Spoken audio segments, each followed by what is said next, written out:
Let us begin. My name is Darren Joseph, HJ Tax. We're a team of cross-border tax advisors that seek to demystify the sometimes confusing world of international tax for those of us who are trying to live that international lifestyle. Today, we have the honor and the privilege of speaking to the one, the only, Mr. William Fung. Bill, would you like to introduce yourself?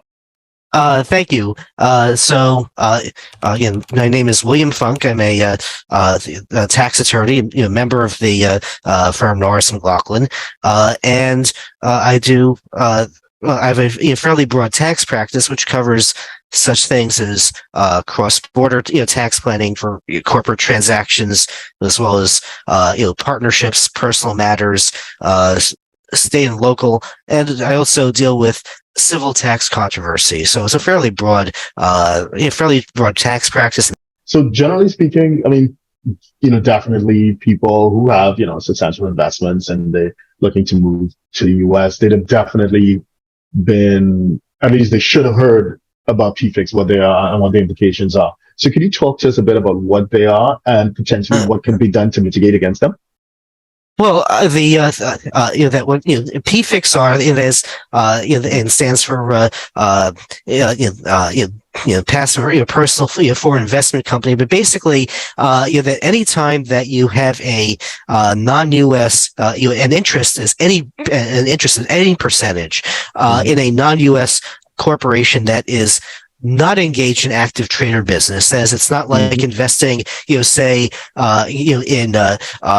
not like investing in Mercedes on the on the German stock market, that is, or for that matter, even an operating business in France. Rather that instead, that assets are that we're dealing with 75% passive assets or 50% passive income, what at one time had been called, and I think that it was called at the very beginning of the PFIC legislation, incorporated pocketbooks, but basically incorporate investment portfoliles. And so there are a number of ways in which people may very well have such things, and some of these sort of may be more more amenable to planning than others. And so, for instance, that if it's something where that you're coming to the United States and that you can sort of change how that you hold these assets and sort of move them from some kind of foreign holding to say direct or through a U.S. vehicle, that's planning that's worthwhile to do. But there's actually I've actually seen that there's far less knowledge in the United States, even among practitioners, than there should be. And I've seen, and one of the really sort of tough cases that I'm working with, I'm not going to name this firm. It's a second tier accounting firm. I say second tier, sort of talking, saying that there's a U.S. ranking of like this is the best accounting firm, rather that there's that there's a tier of whether the big four, which are PwC, KPMG, Ernst & Young, and Deloitte, and then there are a whole bunch of major accounting firms below that still have global reach, and saw the case of one particular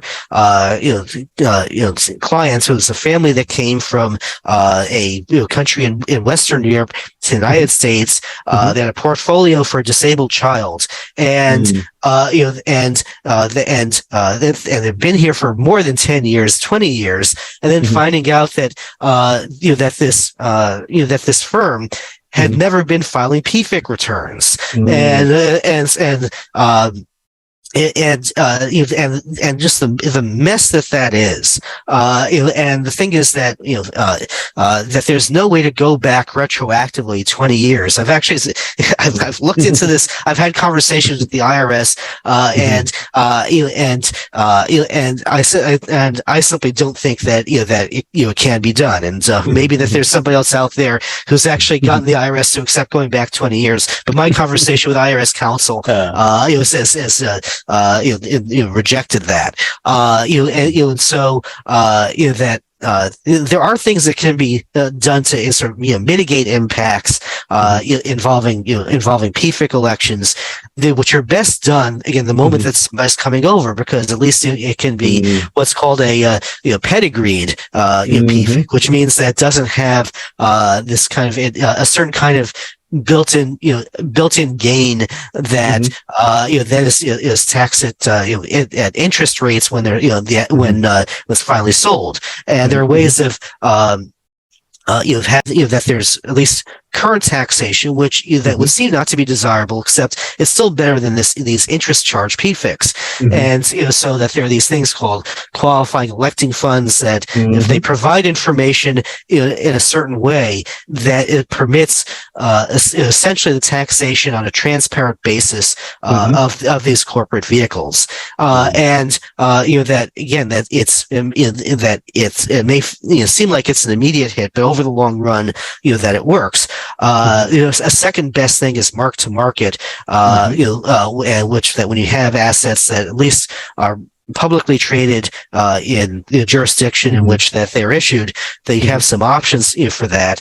But that it's much better if that's again sort of starting from the beginning than having to go back and potentially recognize a chunk is when it's having an interest charge, that there are issues about classification of gain, and so again, qualifying electing fund is best, but mark to market at least is something that's better than the default regime, which is the interest charge regime.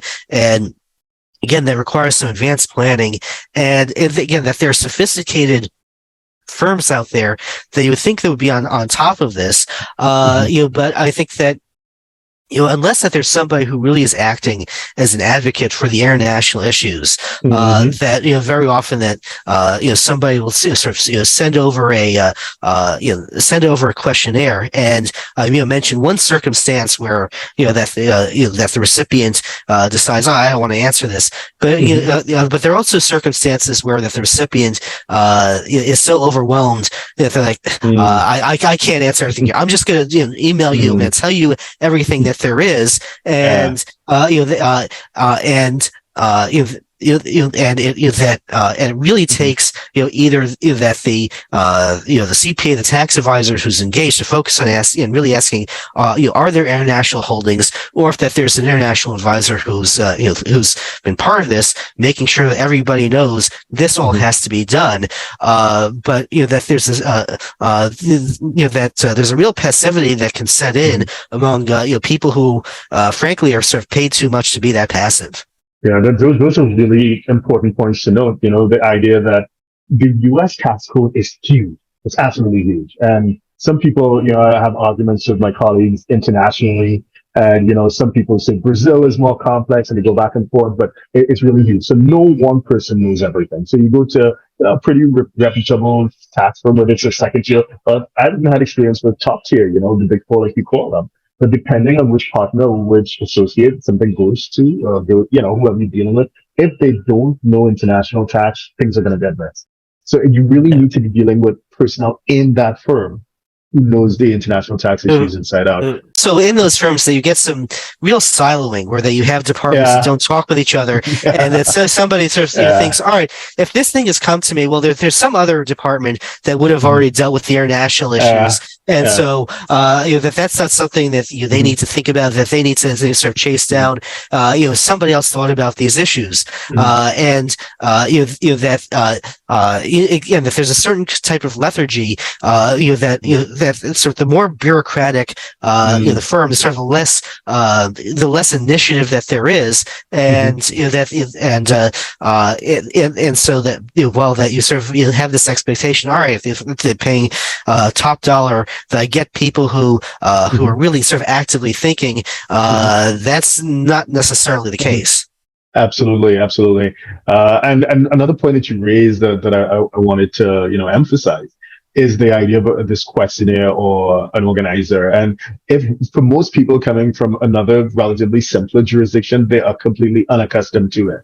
And when we as, international tax professionals say, okay, yeah, definitely, let's work together, here's the stuff we need to know. And they see this relatively long list of questions. It's like, what's going on here? And they try to, honestly, they try to circumvent it because, these are busy people and they have other things to do and they're making big decisions and they don't have time to do it. But unfortunately, it could come with adverse consequences. On our website, we have like over 2,000 articles, over 1,000 videos on our YouTube channel. One of the cases that I was mentioning on our website is this relatively established accounting firm in California. It's in the public domain, so it's nothing that we shouldn't reference. But the point is that partners in the firm are in trouble because they had a high profile, what we would call in our business a PEP, a politically exposed person from a certain jurisdiction, who is definitely ultra high net worth. And when, he didn't disclose certain assets overseas, and when the IRS investigation proceeded, it was found, he basically pointed his fingers at the firm and said, and the firm defending itself, we recognized that there was an issue with the organizer. He didn't want to fill it out, so the firm kind of filled out part of it and sent it to him to check. And he said he didn't really look at it, and it went back and forth. So it really is important for those who may be coming into the U.S. tax system to really sit down, take your time, and answer all the questions posed. And again, just another point that I wanted to support you on when you were kind of giving a sense for, what the PFIC issues would be. PFIC, generally speaking, is a designation that was coined in some tax reform in the 1980s under President Reagan. The U.S. domestic financial institutions were complaining that, hey, people were investing overseas because there were certain tax advantages to them doing so. And as a response, Congress helped the IRS create this PFIC designation. And so it is really a wide net. That's my point. So we see foreign retirement funds, foreign pension funds, something that, you may think, oh, there's a treaty and it won't be covered. No, sometimes foreign pension funds are designated as PFICs. We see frequently insurance policies, lots of unit trusts, it's called in certain jurisdictions, UK, Ireland, other common law jurisdictions. So many basically collective investment vehicles, as well as passive companies, as you mentioned, there's a 75%, 50% rule. Any structure where, more than 75% of the revenue, 50% of the assets generate revenue, so it's a really wide net. So I think, to your point, it's really important to sit at the table with your advisors and go through everything to make sure that no stone is left unturned. And to your point, that you don't live in the US and decades later it's like, oh my gosh, I forgot, I didn't know, I'm in a whole heap of trouble. So if you're a 6, 7, or 8-figure investor, entrepreneur, or business owner who needs a tailor-made solution from a qualified team of professionals, we can help you achieve the international lifestyle, the freedom, and even the tax savings you're looking for. Visit us at htj.tax and live that international life.